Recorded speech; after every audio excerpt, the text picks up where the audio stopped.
Are we live? It says live. Let me see. Double It's check. saying live video is starting. Yep, we're live right now. All right, cool. All right. What's up, everybody? This is kind of just a continuation of what we were doing a couple weeks ago, and we're going to keep doing these lives just so you guys can get a better understanding on, how to do better follow-up and have a better automation process with whatever it is with you're doing with your leads, with your existing pipeline, whatever. So, want to jump on for New Year's. We did one a couple weeks ago. If you haven't seen that video, just go check that out. We did a live demo. Chris did a live demo of RP1 and how that works and all the details of it. So today, just wanted to kind of take a step back from the demo process and then just go over like some questions that we see a lot of companies and businesses and people and owners have, and kind of just address those things and talk about what we can do better for 2025 and how we can help you guys out in the long run. So we got Chris here, obviously Ben's here. So Happy New Year, by the way. Yeah, happy New Year's Eve. Happy New Year. So I guess I'll start. The first question I have is like, obviously like technology is changing, everything like that. So as far as follow-up goes and everything like that, what does follow-up look like 5 years ago, 2020 versus 18 months ago versus this year, and then like how will you think that will look for 2025 and moving forward? Yeah, definitely.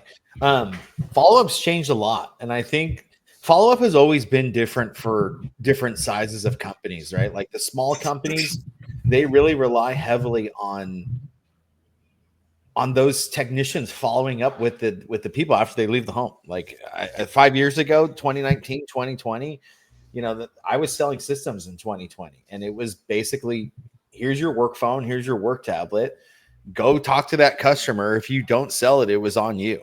And sometimes there was a process, and I think most companies are still doing that, which is like, I wasn't like the best comfort advisor in the world. I was pretty decent, but like pretty much middle of the pack.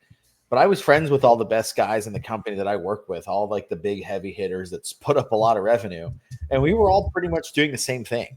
we were calling each other in between the calls once we left, complaining about how impossible it was to sell that estimate because the guy was an engineer, or the guy was Indian, or he just had a billion questions, or he was getting 40 estimates. And like, that's how it's been, and that's how I think a lot of companies get stuck, and they rely on these comfort advisors to follow up and close these deals. So in reality, it wasn't happening. From your perspective, did you see a lot of the guys dropping the ball in terms of follow up and just like focusing on the new leads, or was it like 100%? 100%, yeah. Especially when you work at a company where you're getting 3 opportunities a day, 3-4 opportunities. It was like, on the days when we had 3 opportunities, that's what I was focused on. There were some days where you didn't get the 3, and it was run your calls, whatever you have, and come back to the office, and whoever was there was going to get dispatched to the next call. And so I would say it was funny. I would always see all these guys, we run our first slot, we run our second slot, and all these guys are coming down the 5 and the 405 freeway, and you see all the company trucks, and they're racing back to the office because they want to be sitting right in front of the dispatcher when the next call comes in. But I mean, that's pretty much the follow-up process that unfortunately was 5 years ago. Some people are still doing that. And that's really, really difficult because you're relying on people that are not in front of you. It's not like they're in the office and you can listen to what they're doing, or you're on a phone system where you can pick up all those phone calls and play back the recordings. I think it just doesn't happen. I mean, I asked that question because I know it was a rhetorical question, but I wanted other people to understand, like, the guys are focused on the new leads coming in. Run that appointment, go. Run that appointment, go. And then they don't have time, especially if they're running 2-3 a day or whatever it is that they're doing. Like, even if they do have the time, a lot of times they're just not making those calls. I think that like the question between 5 years ago as opposed to 18 months ago as opposed to today, I do think it got better, like with automations just in general, not even with us. But there was a lot of companies that figured out like the same thing that we're saying right now, that like these guys just aren't following up. If you leave it to them, it's just not going to happen. They may follow up with some, but they're never going to do every single call. So 18 months ago, 2 years ago, companies started switching to like basic level automations. I think that also caused problems because that's what we saw too. A lot of these softwares, the way that they worked is they would reach out on behalf of the comfort advisor or the technician to follow up for them. The problem was is that it put the job of follow up from the technician onto people that were not qualified to do it. Because the bigger companies, they have inside sales teams. Like the big organizations that we work with, they have real people that bang the phones that are basically comfort advisors, or maybe even better than a comfort advisor. They can sell things over the phone, and that in itself, like the whole Zoom phone sales, is an art, and it's very, very, I don't want to say difficult. It's a different kind of sales process to be able to sell when you're not in front of someone. Right. Like I always feel like selling when you're in front of someone in the home at the kitchen table. Cause like we used to say stuff like, oh, I'm going to wrap my legs around the kitchen table. I'm going to leave with a yes or a no. That's a lot easier to do in person. So when the basic automations came out and people were following up via automations, a lot of those softwares put it back to the office. Right. And the companies that didn't have inside sales teams, now the people that were following up were the CSRs. Right. And that's not really the most qualified person to follow up with a estimate. They don't know how to sell. That's not their job title. They're also not the person who spent the time in the home with that family. They're not going to have all the information from the call. Right. And all there was gone once they take over.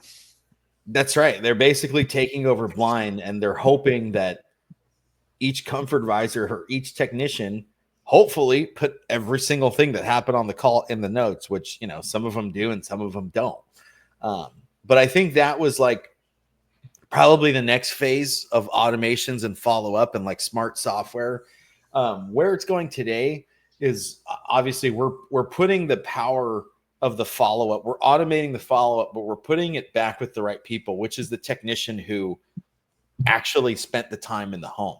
So now, for example, you know, like RP1, we're going to follow up on behalf of that technician. We're going to be able to have these technicians download a mobile app, which is one of our new features. They can put it on their work tablet or their work phone.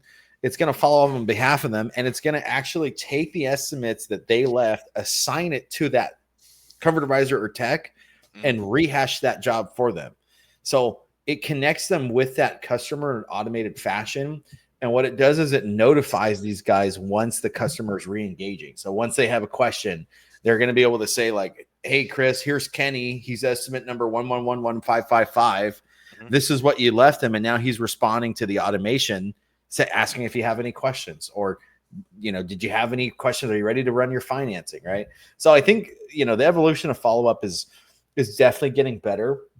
I'm not 100% sure where it's going to go after this. I feel like right now it's in a great spot. It's progressed a long ways in the last 4 or 5 years. But I'm not sure, you know, we'll have to figure that out from feedback, but I don't know how much better it can get, to be honest. So as far as like how the process works, basically the software sends out like a feeler, it sends them a message, and if they respond, then they go, hey, this is still pretty warm, and then they take over. Yeah, it's the same concept of like SMS marketing, right? Like it takes those CSRs that they want to speak to the customers, they want to book the appointments, they want to hit their KPIs, but they don't want to do the legwork of reaching out and talking to each single customer, right? So it's basically taking that and it's doing that for the technician. So it automatically engages the customer, right? And it lets the technician know once the customer has responded or is engaging with them by a push notification or a text message now in the mobile app. Now they can communicate right from the software that's you're typing it in on your work iPad or your cell phone, and it's actually sending text messages or calling the customer, right? So that's kind of the progression of it. So let me ask you this. Let me think how I want to say this. So let's say, you know, a comfort advisor, selling tech, whatever, is assigned to a certain job, and then they put that database into your system. Are they able to go and retarget those people based on assigned to it? 100%. Yeah. So automatically it works. It works proactively. So like, let's say you have 15 techs or 15 comfort advisors in your company. the next day after you leave that estimate, it's going to be assigning the jobs that guy left and that guy left. Now you can still watch all of this from the office, right? So you can see who's responding, who's getting back with the customers. That's kind of like, I don't know, I call it like mission control, but you can see all the technicians doing their work. The software is just doing the busy work of the reaching out, right? But it's getting them back with the right people at the right time. Can you do that with like an old list from like, maybe 3 or 4 or 6 months ago or whatever? The active assignment, no, because it's not going to assign it right to that guy, but you can do that, right? And it's just going to be like more of a mass campaign. Gotcha. So then as far as like how do you specifically retarget a database then? When you retarget a database, the more information you have in your CRM, the more money you're going to make, right? And this is something that, like, when people come on board with us, if they're not doing these kinds of things, we want to teach them how to do this. So in the future, they understand how much money is in there. The whole goal of this is to make sure that we're increasing the lifetime value of every single customer in the CRM. Because what a lot of companies do is they just keep buying leads and buying leads and buying leads, and they start stacking up, and there's thousands and thousands and thousands of people. They're only closing 30, 40%. The best companies in the nation are maybe closing 40% when they're getting in the door, right? That means 60% of their database didn't buy something. Right. And the problem is that before this is that people were fine with that. They would just keep accumulating the data and they wouldn't do anything with it. But now what we want to do is, if you have 10,000 people in your database, imagine if we can keep you in front of that customer through the whole journey, because people come in at different phases. Some people call for maintenance, some people call for service, some people call for an estimate, right? But imagine if we can get all 10,000 people to the finish line where you're either selling them a system or at least knowing that, hey, they bought the system. So like when I say the more information you have, like, the best thing that I always love seeing when I come in and we're helping a new customer is system age of the tags. It's so simple. Like, software is like service tag, and you can put the equipment information in and it'll actually age with the contact as it goes on. But when people are, when we come in and we're supporting a marketing agency where, like, maybe it's shoulder season and there's not a lot of demand, it's hard to get calls on the board. And, a lot of people come to us when they don't have calls on the board. So we end up being like the Hail Mary last ditch effort. Hey, my buddy's using you. He's booking a lot of calls. I need a lot of calls right now. And I'm like, okay, great. Like, I want to get you in front of the calls that I know are going to generate the highest ticket possible, which is going to be the oldest systems. Or is there a neighborhood by your office that was built, I don't know, 5-10 years ago, and they used the most terrible builder's grade equipment ever, to where every time you get in there, it's turned into, it's not installed properly, or they use cheap materials, or that's the kind of stuff that you want to track in your CRM. So when we retarget it, we're getting you in front of people that are going to turn a high average ticket. Does that kind of make sense? This is how I like to see it. So it's like a golf course. Everyone is focusing on new leads, and it's like the beginning of the golf course. Whereas with this software, what you can do is you can focus on the balls that are already close to the hole, and then you just got to give them a little push, and now they're in. 100%. But because people don't have the software, it's really hard to do that, and it was really hard to do it in the past. Right, but now it just makes it possible. You're already halfway to the green. Just what is tap it in? Say? Yeah, just tap it in. Give it a little tapping. Just tap it in. And you know what's funny is, like, even that part of the process has been it's been advanced so much over the years, because, like, we were doing this years and years ago. Before we started selling the software, we were doing the same concept. We were just doing it more manually, right? And now, like, back in the day, it didn't matter what CRM we were. What's that? Most people still are. Most people still. I think people don't understand how to do it, or most people are still doing it manually. But we used to go in and we used to search for criteria. Like, for example, like, one of the biggest things we always used to do is we would go through a big database. We would say, okay, it's AC time, right? Our average ticket for an AC is $12,000. So we're looking at money spent. Every single person in the CRM. My camera's autofocus is killing me. But we would say, who hasn't spent $12,000? Because if they bought an AC, they would spend at least $12,000. We would run that report out of the CRM, throw it on a CSV file, go in and manually delete everyone that we knew bought an AC if it wasn't tagged. And then those are the people that we would remarket to. Same thing in shoulder season, right? If it's, maybe it's not time to buy an AC or a heater. Who hasn't bought ductwork, right? Now with CRMs, like all this stuff is automated, right? We can go in and we can see that because we're integrated with these CRMs, and we can do the scrub that used to take us 4, 5, 6 days and 30 man hours in seconds. Now we can build. That's an important, crucial part. The fact that you're directly integrated with House Call Pro, with Service Titan, and it just updates every day automatically in real time. And that's the beauty of it. I mean, it was worth it to do it back then, even when we still had to do all this manual process. Like, we've only made it easier along the way, which is insane, I mean, look, you just said like, oh, we put in a CSV file when times are slow, everything like that. Like, those are last ditch efforts. Like this, you can use this both ways. You can use RP1 as a last ditch effort, which would be stupid because you have the software to just, do everything on its own. Right. Or you can be proactive about it. But when you're proactive about it and you're in front of these people constantly, like they remember you, they see you, they call you, everything like that, like it just becomes an easier process to close them, to convert them, whatever. So you're not like, oh, hey, like we're slowing down, I got to run this, there's always something going on for every time of the year is what I'm saying. 100%. If you're proactive about it based on what time of the year it is, you're always going to have something to do. What's funny is what we've noticed over the years is you can actually like warm a database up and almost train the people in your CRM to where they know that like companies that we've been working with for years, like when they hire us ongoing, when we call in February for an AC tune-up, they're like expecting it now.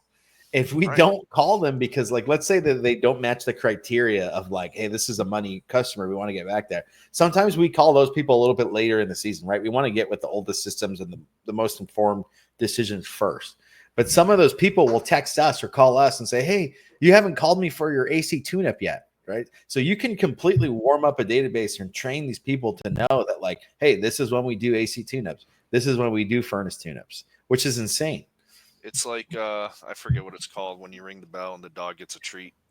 Like, it's like they already know like the treat's coming because they've already been preconditioned to it. 100%. But they know like, okay, like it's this time of the year. This is what I need to do. So it gets ingrained into their minds. So as far as like follow-up goes, what do you see like the different levels are based on like the size of the company? So what are you seeing like, top guys doing? What are you seeing, Yeah, that's a good question. I mean, it really comes down to like manpower, right? Like people in the office are fixed cost always. And I see a lot of owners try to justify the fixed cost. So it just tends to be the natural progression that like as companies accelerate and they get bigger and they do more revenue, a lot of those companies are bringing in inside salespeople, just understand that art of like I said, the Zoom or the phone sales, because it's not the same thing that comfort advisors do in the house. I think like, I don't know, the most common way for like a 1 to 5 million company is have the comfort advisors do it on their cell phones. I think people around like the 5 million are more in tune with like the automation stuff because they just have more people in their company that have eyes on like what tools are there out there for us. Does that make sense?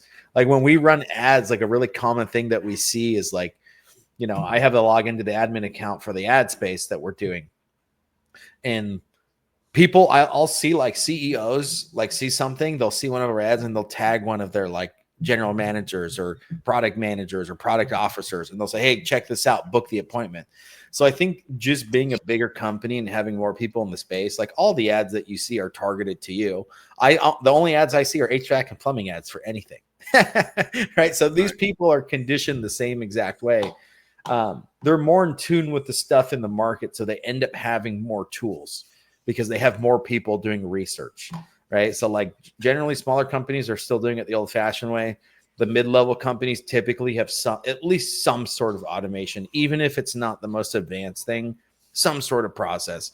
And then as you get bigger and you grow, like these real serious organizations, like they really do have inside sales teams They have a process. They have periods where, comfort advisor follows up until this day at this time. The next 18, 24 hours is theirs. Then it passes to the inside sales team. And then it actually passes to another team where it's like, now they're really trying to close the deal. So I've seen a lot of different processes, but it does correlate with revenue, right? It takes a lot of money to have teams of people in the office that are doing this full time. You also have to be leaving a lot of SMS, which means you have to be spending a lot of money on ads. So it's a direct correlation, but like everyone really should get serious about this process and at least have an SOP in place to make sure that every single quote that they are spending money on has a funnel after. It's just like the same thing, like when people come and they meet with us and they click on one of their ads, there's a huge funnel in front of before when they even get to the demo, right? They're getting text messages, they're getting emails. We have live people calling them, confirming their appointment. This is all just to get someone to show up to a demo. Right. What about the funnel after? Right. And a lot of people will do this. They'll do appointment confirmations. They'll have people confirm them, but then they run the call and then they forget. It's like, you got to treat it with that level of intensity before and after the call. And that should go for any size company, really. Okay. By the way, I forgot to mention too, if anyone's on the live and they have any questions, just feel free. What do we do? Yeah, we actually got a question. Oh, okay.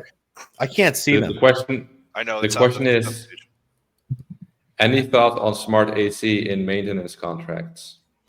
I don't know who that is. Or what, I don't know what smart AC is, but like maintenance contract is as far as like club memberships. Yeah. Say the question again. If you have any thoughts on smart AC in maintenance contracts? I don't know what smart AC is, but like as far as maintenance contracts go, like I was actually just having this conversation yesterday. Like I think there's a lot of different types of companies that try to do different things with their maintenance contracts, like their typical club membership. I think this is what he's asking, so I'm going to answer it like this.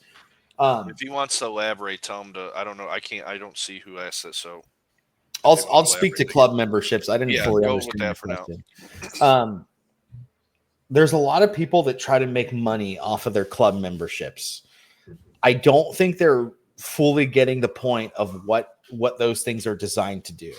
When you sell a club membership to a customer in a home, and by the way, the best way to sell a club membership is get in there on a promotion, go out, do a really good job. We call it wow service, and let them know. The reason why I like going in on a promotion is because when I was selling them, I would say, hey, Mr. Smith, by the way, that's fantastic. You got a coupon with us today.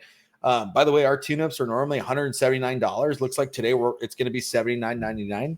We're going to be doing this, and this. It includes a duct inspection. I'm going to be giving you a full report on your system today to make sure everything's running safely and efficiently. And halfway through the process, and we would engage the customer and educate them and show them what's going on with their system. If their blower wheel is dirty, I wasn't just cleaning the wheel, right, or the blower. I was going and saying, hey, this is dirty because you didn't change your filter and dirt built up and they got past it. If it's on the blower wheel, there's a chance it's on the coil. In the coil, it's dark and it's cold. It could be growing fungus, right? So I don't just do things. Everything that we were doing, we were engaging the customer along the way. But halfway through the process, I would say, hey, just so you know, the service that I'm doing today, we should be doing at least twice a year, right? We should be doing it once right before summer and once right before winter, before heating and cooling season. If you want to continue to receive service at a discounted rate, we have our club membership, right? Otherwise, the next time you call us out, it's going to be $179.99. We'll come out twice a year. We'll do this, and this. By the way, you're going to get this discount on repairs, this discount on indoor air quality, whatever you guys are doing as a company to attract people to the club membership. That's the best way to sell a club membership. But what those club memberships are really designed to do is they're still a loss leader.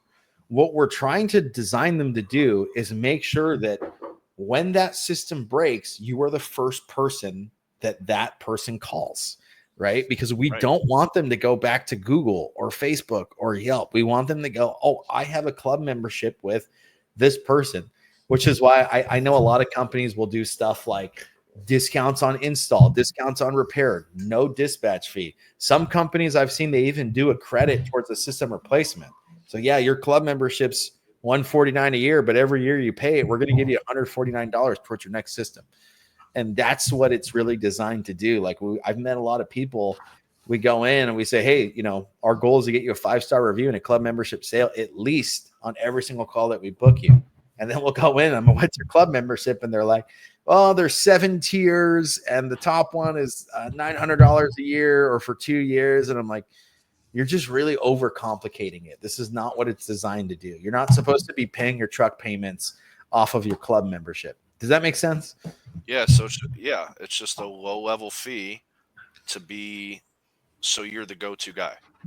You got to be the go-to guy. That's exactly what they're for. And the benefit should be designed around them calling you back when it's time to fix or replace that system. So, I mean, that could be different for every market, right? If you're in a rural area and it generally takes you 50 minutes to get from your office to your your customer's home, that is going to be a little bit more, right? If you're in a city like LA and it's like, everyone lives 5-10 miles apart from each other, like that should be a little bit less, right? But they are loss leaders. Yeah, I honestly never thought about it like that. It makes a lot of sense. It's a placeholder price. That's all it is. Call me when your system's broken or you're ready to replace it. That's what a club membership would be. I think that's what that guy was asking, but I'm not sure. But by the way, we just got a reply from someone else in the group. Smart AC are devices that go in the return and supply. There is a water sensor that will go into the secondary drain pan. It's a monitoring system that detects issues before they become consequences. Oh, that's pretty cool. I never heard of that. So based on that, what was the original question then again? And the original question was if you have any thoughts on smart AC in maintenance contracts, on including that, I guess. On including it? That's what I make out of it. I'm not sure. I mean, yeah, I don't. I guess it would detect you. I guess you got to have the infrastructure for that, for something like that to work. I really don't know a lot about it, but like, if I'm going to get a notification of like, hey, a drip plant, an overfill pan it's overflowing right now, right? Like, you got to have the infrastructure for someone in your office to get that notification and then reach out to that customer immediately to be able to say, hey, we're getting a notification that this is happening to your system. We're going to send a technician out, right? So like, I'm not sure. Like if it's a very small company, you probably don't have the infrastructure for something like that to work, because the monitoring doesn't do you any good unless you can use that information in that moment. Does that make sense? Right. I just got to add it on to as another selling point was this question. Yeah. Oh, another selling point? Yeah. I mean, like it's almost like a security system, right? Like if someone knocks on my door and tries to sell me something where it's like, we're going to monitor your home. It's like, well, what happens in that moment when you get that notification? So, I mean, I guess that eliminates the need of them to even call you. Just make sure that you can call them, right? It doesn't do you any good if you're not like the security system that goes, we got a detection, we called 911, because you are 911 in that scenario. I wonder if you another comment from the same person, Garland said the customer can also see it as well. Yeah.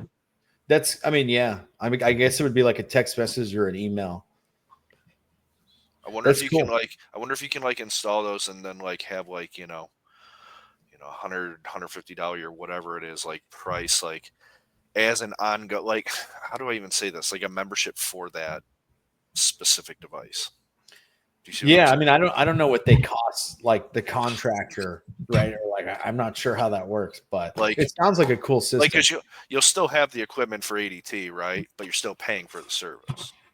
That's what I'm saying. So like, it's this per year or whatever. And then you're still the go-to and you can monitor it and say like, hey, this is a little, whatever the thing is designed to tell you, like you can still.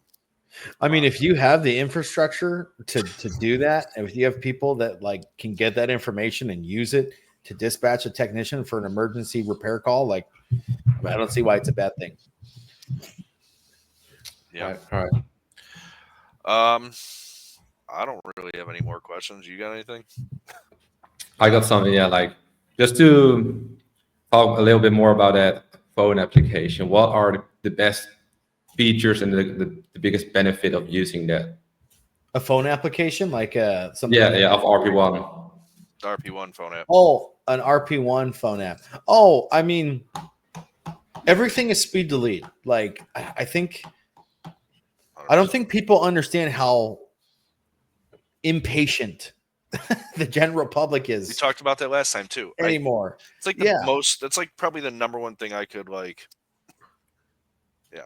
There's a bunch of research on this. Like there's a bunch of companies who make a lot of money, who spend a lot of money on research, and they just look into human behaviors.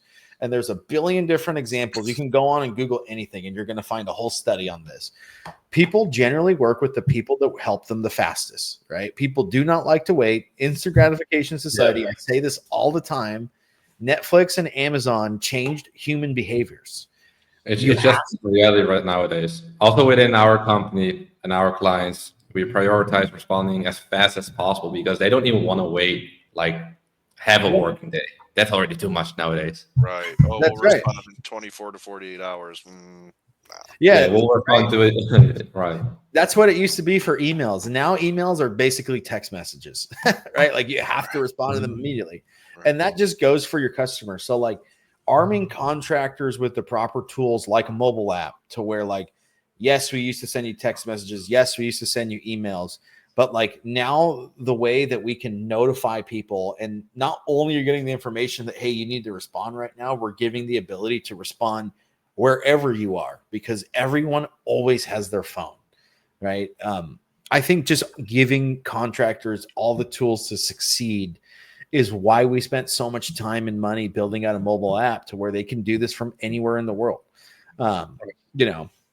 And that's really what it is. It's like everything that we've designed as far as all the companies that we own, but I'll just speak to RP1 and companies like Rocket Bookings. It wasn't like we just woke up one day and we're like, hey, I got a really good idea. Like, let's go make this and see if it works. Like, that's not how it worked. And I think this is the difference between companies like us, like RP1, and like there's a lot of automation companies out there. The only company that was designed by contractors for contractors is us. And everything that we built was based off of a problem that we were having because we still own and operate home service companies. It's like, we're not just throwing spaghetti at the wall here. It's like, hey, we have this problem. How do we fix this problem? If we fix it for us, we're going to fix it for you too in that process. So, I mean, that was like, go ahead. All I was going to say is like, that was the one thing I was going to mention earlier. Like, you know, even like the best companies are closing at 40%. Normal people are closing, I don't know, 28, 27, right, yeah. 25, 30, right? So even if you raise that by 5%, like, yeah, what is that going to do to your bottom line, let alone 10%? Or if you go higher than that, but like 10% is a really good goal because that's huge. And if you use a software like that and you get one extra changed out per month, that's already a lot. Right. Like you already. And like the biggest power to that too is like RP1, and that's exactly what it does, right? We're trying to help you book more calls. We're trying to help you close more deals. We're trying to help you get more Google reviews. We're trying to help you retarget your database the most cost-effective way possible. So more calls. If we can do all that, right? Even if we just, and this is the same concept too, like if you're an HVAC company or plumbing company or electrical company, and you've ever hired like a sales trainer or like invested in training or knowledge for your people, it's like, what happens when you do that? It's like your top guy is always going to be your top guy. Your bottom guy is always your bottom guy.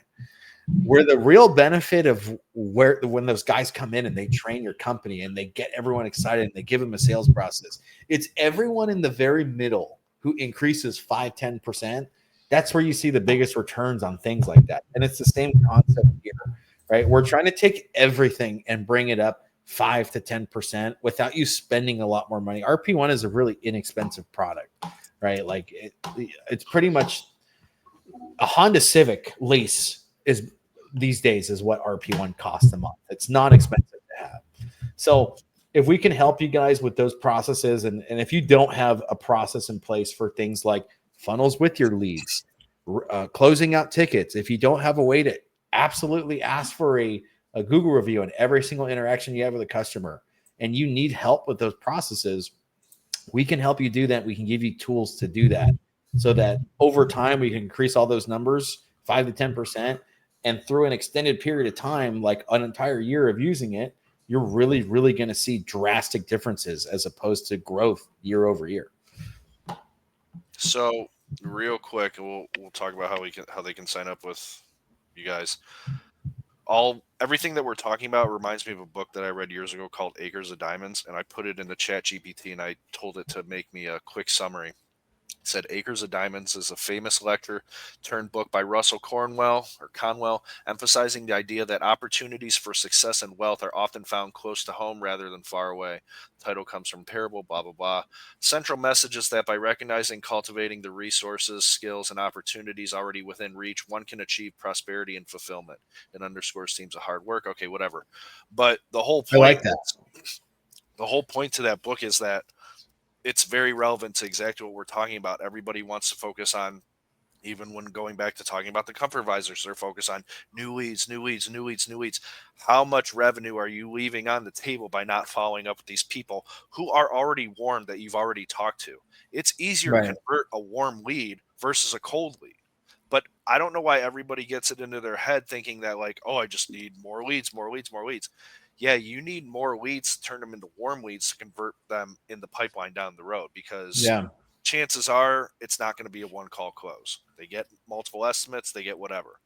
So there's a lot of money sitting in these people's pipelines, and I'm trying to, drive that point home as much as possible.